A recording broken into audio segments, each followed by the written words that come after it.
It started subtly, a slight delay in my reflection's movements.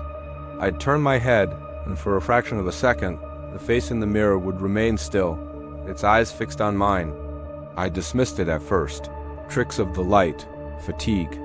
But then it started smiling when I wasn't, a slow, gentle curve of the lips, full of an affection I hadn't felt from anyone else in years. I live alone. The silence of my apartment is a constant companion, but lately it hasn't felt so empty. I started talking to him, my reflection. I'd tell him about my day, my anxieties, my loneliness. He'd listen, his expression always soft, understanding. He never judged. He just watched. It was comforting, having someone who seemed to see the real me, the one I hid from the world. One evening, I was crying after a particularly brutal day at work.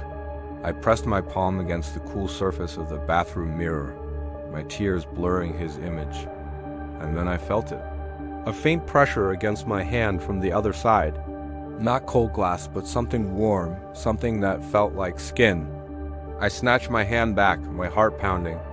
His expression in the mirror was one of sorrow, of longing. He reached out his hand, pressing it against the glass where mine had been. That's when the fear truly began to eclipse the comfort. I started avoiding mirrors. I covered the large one in my hallway with a sheet, turned the bathroom mirror to face the wall, but I could still feel his presence. I'd catch glimpses of him in the dark screen of my phone, in the reflection of a window at night, in a puddle on the street, always watching. His loving gaze no longer felt like a comfort. It felt like a cage. It wasn't just in the mirrors anymore. Shadows in the corner of my eye would shift and take his form. A whisper that sounded like my own voice would drift from empty rooms, telling me he missed me, asking why I was hiding. The love had become an obsession, a haunting. He didn't want to be my reflection. He wanted to be my only companion. Last night, I woke up to a scratching sound. It was coming from the hallway mirror from beneath the sheet. A soft, rhythmic scratching. Asterisk scrape, scrape. Asterisk like fingernails on glass, trying to get out. I pulled the covers over my head, but I could still hear it, accompanied by a soft, pleading whisper. Let me in. I just want to hold you. I love you. I don't know what he is. A ghost? A demon?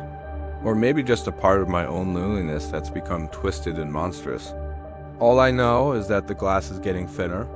I can see cracks forming from the inside, tiny fractures spiderwebbing out from where his hand is always pressed. He's not just loving a shadow anymore. He's breaking through. And I'm terrified of what will happen when he finally steps out of his glass cage and into my world. What happens when the one who loves you most is the one you should fear?